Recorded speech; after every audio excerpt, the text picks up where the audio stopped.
오늘 함께 나누실 은혜의 말씀은 누가복음 23장 44절부터 49절까지의 말씀입니다. 누가복음 23장 44절부터 49절까지의 말씀,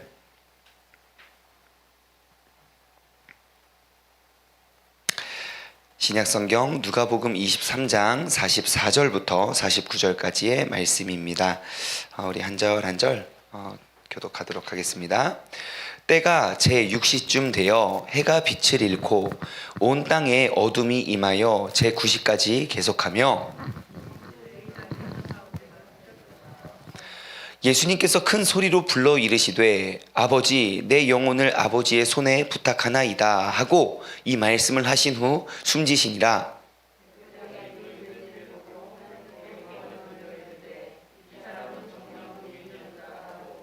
이를 구경하러 모인 무리도 그 된 일을 보고 다 가슴을 치며 돌아가고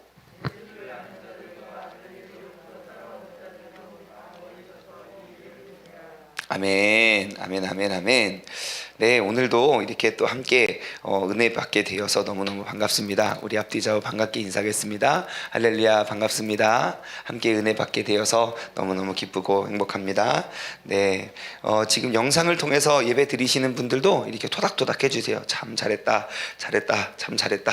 네, 이렇게 하시고 여러분 침대 위에서는 여러분 잠을 이겨낼 재간이 없습니다. 네, 지금 빨리 어디든 나와서 밖으로 나와서 이제 앉아서 우리가 예배를 드리길 소망합니다. 오늘 이 본문 말씀은요, 예수님께서 이제 십자가에 달리셔서 이제 돌아가시기 전에 그 달려 있는 행악자까지도 회심시키고 변화시키고 구원시킨 예수님의 모습을 우리는 어제 살펴보았습니다. 그리고 오늘 이 본문 말씀은 더 놀랍고 신기한 말씀인데, 예수님께서 그냥 십자가에 달리셔서 죽으시고 돌아가셨는데 그 죽으시고 돌아가신 모습을 보고 변화된 사람들의 이야기가 여기 가득합니다. 그 죽으시고 변화된 그 죽음의 모습을 보고 변화된 사람들이 누구입니까? 47절부터 기록되어 있죠. 47절부터 보시면 백부장이 그 된 일을 보고 어떻게 합니까? 하나님께 영광을 돌립니다. 여러분, 지금 여기에 나와 있는 이 백부장은 어떠한 백부장입니까? 지금으로 말하면 약 한 중대장 정도, 그죠? 중대가 한 100명쯤 되니까 중대장님 정도 되는 사람인데요. 지금 이 백부장은요, 일반 백부장이 아니라 아주 특수 백부장입니다. 왜 특수 백부장이냐면 지금 십자가형을 직접 그것을 시행하는 그러한 사람이죠. 그러니까 가장 악랄하고 가장 위험한 일들을 가장 먼저 앞다투어하는 그러한 지도자라는 것입니다. 다시 말해 우리 식으로 표현하면 정말 피도 눈물도 없는 그러한 사람, 가장 악랄하고 가장 잔인한 사람. 그 위에 매달려 있는 사람은 수분이 1% 수분이 말라가고 있어요. 수분이 이렇게 수분이 조금만 없어도 입에 이렇게 텁텁함을 느끼는데, 지금 십자가에 달려있는 행악자는 온 몸에 그런 모든 피와 모든 수분을 조금씩 말려가는 그 죽음의 고통을 당하고 있을 때 정말 눈빛 하나 흔들리지 않고 그를 마땅히 여기고 당연히 여기고 나는 의롭고 나는 정의로운 정의감에 불타는 사람이 바로 지금 본문 말씀의 백부장 아닙니까? 그렇게 의롭고 그렇게 잔인했던 그 사람이, 그 예수라는, 아니 이 백부장이 십자가에 매달은 사람이 예수님 한 명이었겠습니까? 십자가에 매달리는 모습을 볼 때마다 내가 내 자신을 돌아보며 괴로워하며 회개를 했겠습니까? 절대 그렇지 않죠. 근데 예수 그리스도께서 십자가에 달리시고 그 죽으시는, 내가 여태까지 많은 사람들을 십자가에 달았지만 이런 사람은 내가 처음 본다. 아, 이 사람은 진짜구나, 진짜 하나님의 아들이구나 라고 느낄 수밖에 없는 그 상황 속에 백부장이 지금 이 된 일을 보고 무엇을 합니까? 하나님께 영광을 돌립니다. 이것이 너무너무 신기하고요. 또 그의 입의 고백은 뭐라고 합니까? 야, 이 사람은 정녕 진짜로 의인이었구나. 근데 그 예수님의 죽으심을 보고 변화된 거는 백부장만의 일은 아닙니다. 이를 구경하던 모인 누구요? 무리. 자, 지금 이 무리는 어떠한 무리입니까? 어떠한 무리죠? 조금 방금 전까지만 해도요, 23장 그 13절부터 쭉 보면요, 이 무리가 어떠한 무리입니까? 예수님을 잡아 죽인 무리예요. 예수님을 못 박으라고 했던 무리라고요. 그 빌라도 총독이, 야, 이 사람 내가 보니까 너희들이 고발한 만큼 그렇게 큰 잘못 없는데 그냥 돌려줘, 돌려보내, 그냥 내가 때리고 그냥 돌려보낼 거야 라고 3번이나 언도를 했지만, 예, 그 3번의 그런 판결 속에서도 굴하지 않고 예수를 십자가에 못 박아야 했다고 말했던 무리들입니다. 그리고 이 무리들은 또 어떤 무리입니까? 예수님을 그 십자가에 못 박으라고 하기 이전에는 또 예수님을 열심히 쫓고 따랐던 무리입니다. 그 무리가 또 예수님의 죽으심의 모습을 보고 또다시 돌아섭니다. 이에 이를 구경하던 모인 무리도 그 된 일을 보고 다 가슴을 치며 돌아가고. 여러분, 우리가 살면서 이렇게 가슴 칠 일이 많지 않습니다. 정말로. 아우 한숨은 쉬어도요, 진짜 내가 가슴을 치면서 우리 그러지 않습니다.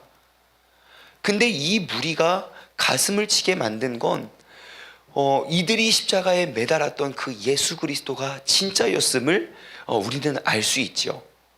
뿐만 아니라 49절에도 나옵니다. 예수님을 아는 사람도, 즉 예수님을 떠나지 않았던, 예수님을 쫓던 사람들도, 그리고 갈릴리로부터 왔던 그런 여인들도 다 멀리서 서서 그 예수님의 일을, 죽으심의 일을 지켜봅니다. 자, 그러면 우리는 과연 예수님께서는 어떠한 모습을 보여주셨기에 이러한 무리들도, 그렇게 잔인하고 악랄했던 백부장부터 그렇게 이랬다 저랬다 무리들의 분위기에 의해서 휩쓸려 이끌려 다녔던 그러한 무리들도, 그리고 모든 여자들도 놀라게 만들었었는지 우리가 44절부터 예수님의 그 죽으심의 모습을 한번 돌아보길 소망합니다. 자, 때가 제 6시쯤 되었습니다. 그 6시는 오전 6시가 아니고요, 지금 이제 성경에 기록되어 있는 그 시간을 요즘 우리의 시간으로 시차로 맞추기 위해선 여러분 플러스 6시간을 하면 됩니다. 그래서 그 기도를 하루에 3번 했죠. 유대인들은 3시, 6시, 9시. 그러니까 우리말로 9시, 12시, 오후 3시입니다. 그래서 오후 3시 그 제 9시 기도 시간에 뭐 성전에 올라갔을 때 그 안진뱅이 일으키는 게 그게 다 오후 마지막, 그러니까 그날의 마지막 기도의 시간이었거든요. 예, 그래서 때가 6시쯤 되어서, 그러니까 이제 6시간 더하면 몇 시입니까? 정오죠, 정오. 낮 12시. 자, 지금 여러분, 지금 낮 12시가 우리가 밤 12시부터 시간을 쭉 거슬러 올 수 있어야 됩니다. 이제는. 자, 그 밤 12시에 어떤 일이 있었죠? 예수님께서 기도를 마치시고 누구예요? 그 가롯 유다하고 그런 몽치든 무리가 예수님을 잡으러 와요. 그러면 그 전 3시간 전에 9시부터 12시까지 예수님은 습관에 의해서 겟셋마네 동산에서 기도를 하셨고, 그 전 6시부터 9시까지는 예수님이 제자들과 최후의 만찬을 하시며 그들의 발을 씻어 주셨어요. 그러니까 지금 그 전날부터 예수님이 낮에는, 오전에는 가르치시고 밤에는 기도하시고, 오전에는 가르치고 밤에는 기도하시고, 그 쌓여있는 피로와 그리고 극도의 긴장감과, 그리고 불과 12시간 전만 해도 예수님께서 정말 땀방울이 핏방울을 흘릴 만큼의 고통과 괴로움을 딛고, 그 다음에 새벽 1시부터 막 아침 6시까지 계속 빌라도에게, 또 누구의 헤롯에게, 빌라도에게, 헤롯에게 끌려다니면서 계속 신문을 당하시고, 모든 사람들에게 비난과 조롱을 받으시고, 주먹으로 때림받고 채찍으로 맞고 머리에 가시관, 지금 이러한 모든 일이 있은 이후에 낮 12시가 된 겁니다.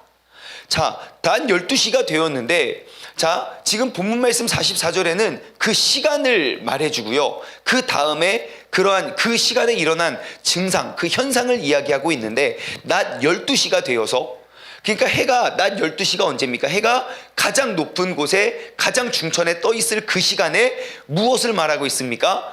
해가 빛을 잃어버리고 온 땅에 어둠이 임하여 제9시까지 계속되며.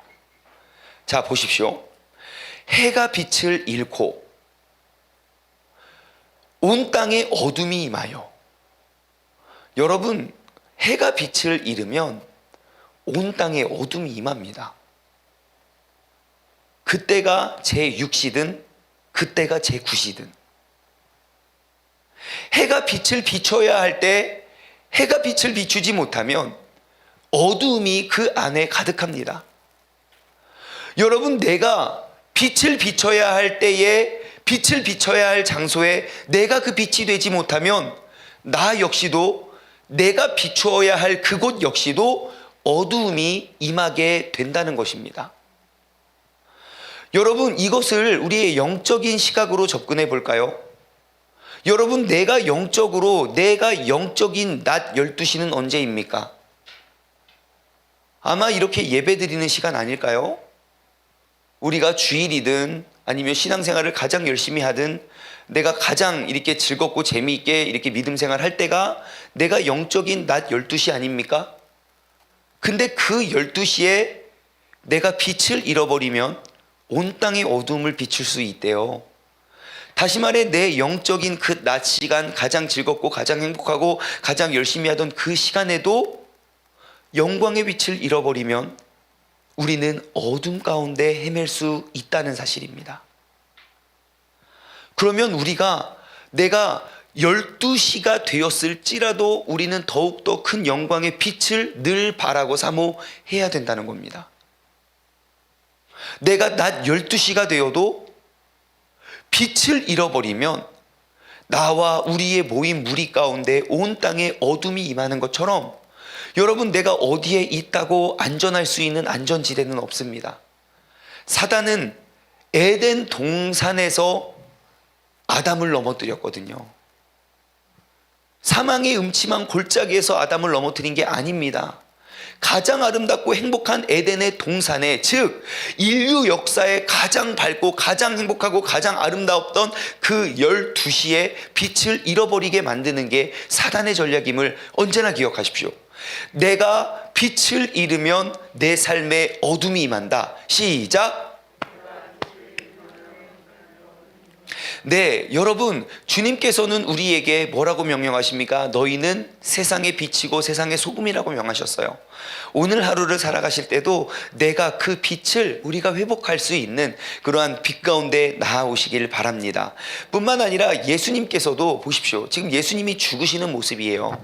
예수님이 이 땅에 어떠한 모습으로 오셨는지 여러분, 요한복음 1장에 보시면요, 요한복음 1장부터 쭉 보시면 태초에 말씀이 계시니라, 요한복음 1장 1절이고요. 그 2절부터 보면요, 그 말씀이 어쨌다라고 말하지 않고 그가 어떻다라고 말하고요. 그 밑에 7절부터 보시면요, 그 말씀이, 즉 그가 곧 빛으로 오셨음을 우리가 알 수 있어요. 우리가 잃어버린 그 광명의 빛, 구원의 빛, 생명의 빛을 우리에게 주기 위하여 빛으로 오신 그 예수님께서 죽으시는 그때는 세상이 가장 밝고 가장 화려한 제6시 낮 12시일지라도 그 빛이 사라지고 어둠이 임할 수 있다는 것입니다. 백부장과 예수를 죽이려 했던 모든 무리들과 예수를 따르던 모든 여자들이 그를 인정할 수밖에 없었던 사건이 바로 이 사건이죠. 가장 뜨겁고 가장 무덥고 가장 눈부셔야 할 그 시간에 어둠이 임했다는 것. 저분은 과연 누구길래 하늘의 태양도 가려버릴 수 있는가? 그 빛을 없앨 수 있는가? 자, 그 빛의 사건을 경험하고요. 그리고 그 9시까지, 이제 오후 낮 12시에서 오후 3시까지 가장 뜨거운 시간에 하나님이 빛을 감추셨습니다.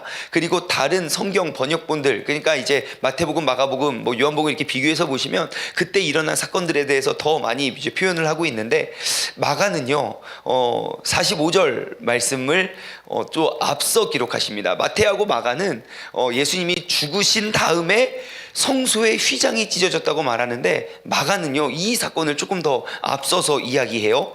자, 그 어둠이 임했을 때에 성소의 휘장이 한 가운데가 찢어지더라. 자, 우리는 이 성소의 휘장에 대해서는 조금 우리가 알아두면 굉장히 좋을 것 같아요. 이 성소의 휘장이 찢어졌다는 것은 무엇이냐면, 예전에 예루살렘의 성전에는 성소와 지성소가 있었습니다. 그리고 우리는 그 성소, 지성소에 그곳에는 제사장만 들어갈 수 있고요. 특히 성소 안에 있는 그 성소 안에 성소와 지성소를 가르는 그 휘장을 열고 들어갈 수 있는 건 일반 제사장도 아니라 대제사장이 1년에 한 번만 들어갈 수 있어요. 모든 성도님들의 그러한 죄를 대속하기 위해서 그 대제사장만이 들어갈 수 있는 그 지성소와 성소를 가르짓는 그 휘장의 한 가운데가 위로부터 아래로 두 동강이 쫙 찢어집니다. 자, 그러면 우리가 알 수 있는 건 무엇이냐면, 지금 예수님이 죽으심으로 예수님께서 완성하신 그 모습이 무엇이냐면, 우리가 이제 성소에서 지성소로 나아갈 수 있는 건 대제사장 한 명이 아니라 이제 우리 모두가 지성소로 나아갈 수 있는 그러한 문을 열어주신 겁니다. 그러니까 우리가 직접 하나님을 대면하고 직접 하나님께 나아가고 직접 그 예수 그리스도의 이름을 부르짖을 수 있었던 그 유일한 근거는 바로 예수 그리스도께서 이 땅의 모든 사명을 완성하실 때 주님께서 마지막 우리에게 남겨주신 가장 소중한 선물은 그 성소의 휘장을 찢어버리셨다는 거예요. 여러분, 우리가 이 성소의 휘장이 찢어지지 않았다면 지금도 우리는 지성소에 나아갈 수 있는 권한과 특권이 없습니다. 우리는 누군가를 대신하여 우리는 회개를 할 수 있고, 누군가를 대신하여서 우리는 주님께 나아가고 영광의 보좌에 우리가 올라갈 수 있을 수밖에 없는 것입니다. 여러분, 우리가 지성소에 나아가는 건, 그러니까 성소를 들어가 지성소까지 들어가는 건 이거는 진짜 위험한 일입니다. 왜냐하면 전에도 제가 몇 차례 설명해 드린 적이 있지만, 여러분, 대제사장이 1년에 한 번 그 지성소에 들어갈 때 그들이 그냥 들어가지 않았습니다. 목욕제계는 물론이거니와 허리에는 끈을 묶고 다리에는 방울을 달고 들어갔어요. 왜냐하면 그 거룩한 영광의 자리에 어느 누구도 들어갈 수 없었기 때문에 그 대제사장이 들어갈 때는 허리에 끈을 묶고, 왜 끈을 묶냐면 이 사람이, 하나님이 그 사람을 거기서 죽이시면 우리가 들어가서 꺼낼 수가 없거든요. 그러니까 그 허리에 묶은 끈으로 그 시체를 잡아 당겼어요. 다리에는 왜 방울을 달았냐면, 그가 기도할 때 그는 앉아서 무릎 꿇고 아닙니다. 서서 걸어다니면서 기도를 했습니다. 그러면 딸랑 딸랑 딸랑 소리가 났거든요. 근데 그 소리가 멈추게 되면 하나님이 그를 치신 거죠. 그러면 그 허리에 묶은 끈을 당기기도 했었습니다. 우리는 그 성소의 휘장이 찢어짐으로 우리가 주님께 나아갈 수 있는 건 좋지만, 우리가 그 지성소의 거룩함을 우리는 회복해야 됩니다.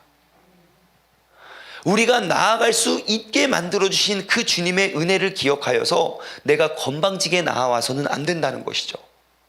주님의 영광의 자리에 내가 나아갈 수 있는 특권을 얻었다면, 여러분, 우리가 그 영광에 마땅한, 영광에 합당한 그러한 모습으로 주님께 나아갈 수 있는 사람 되시길 주님의 이름으로 소망합니다.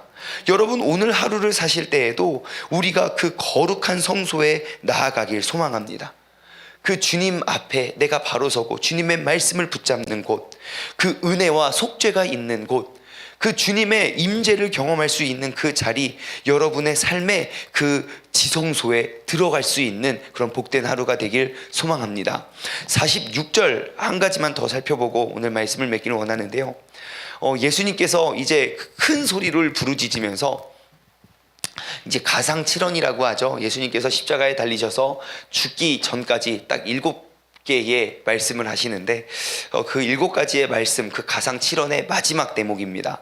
마지막 7번째, 예수님께서 뭐라고 하십니까? 아버지, 내 영혼을 아버지의 손에 부탁하나이다. 이 말씀을 하신 후에 숨지시니라 그럽니다. 자, 마지막 예수님께서 하나님께 외쳤던 그 한마디, 아버지, 내 영혼을 아버지의 손에 부탁하나이다.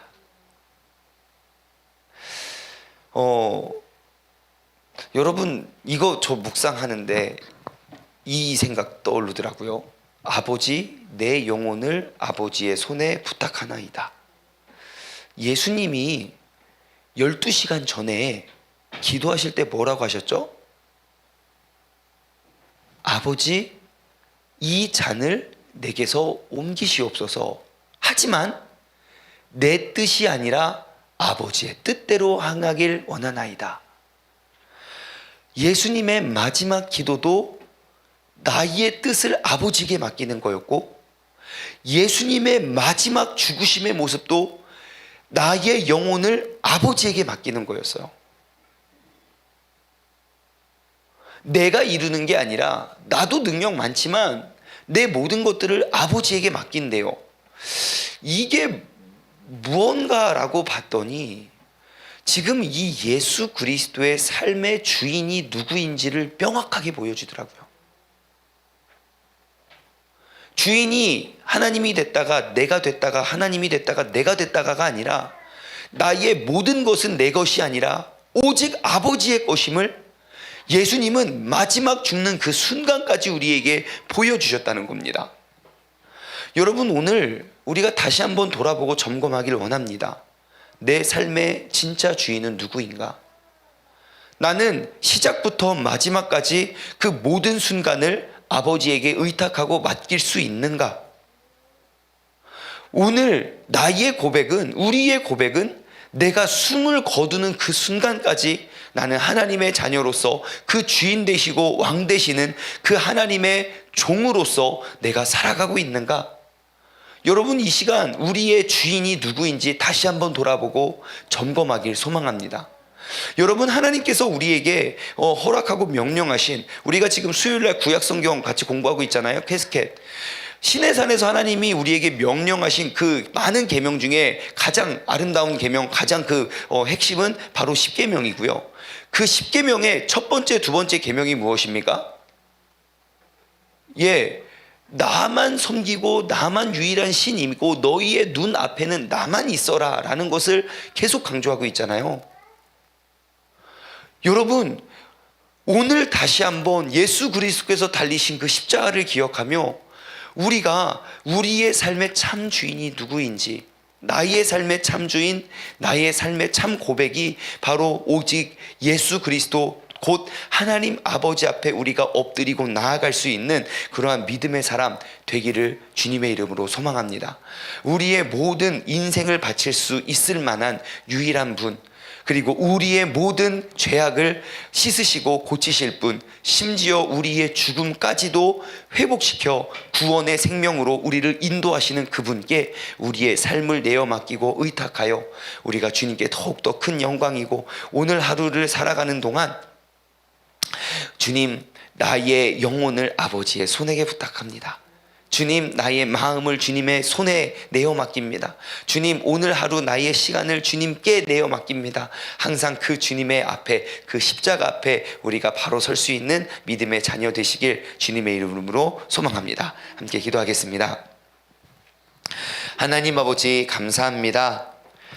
주님께서 이 땅의 마지막까지 주님께서 이루시고 행하신 그 주님의 마지막 모습은 나의 영혼을 그 살아계신 하나님 아버지, 우리의 모든 것들을 만드시고 모든 것들을 계획하시고 모든 것들을 통치하신 그 하나님 아버지에게 맡기는 일이었습니다. 아버지, 그 모든 죽음의 순간까지 하나님 앞에 내어 맡긴 우리의 삶이 그 악랄한 백부장에게 비추었을 때, 그리고 모든 무리들, 예수님을 잡아 죽였던 무리들이 보았을 때, 예수님을 따르던 사람들을 보았을 때 다시 한번 그들을 돌아보고 다시 한번 그 하나님을 인정할 수밖에 없는 사건이 되었습니다.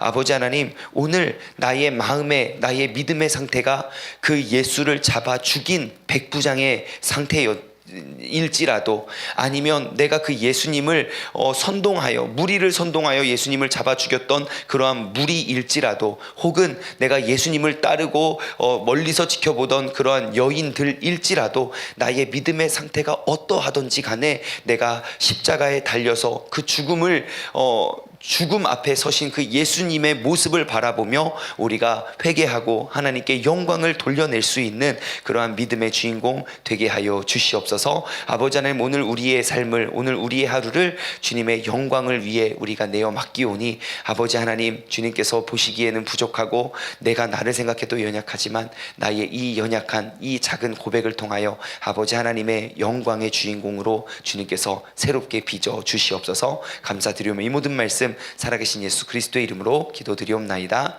아멘.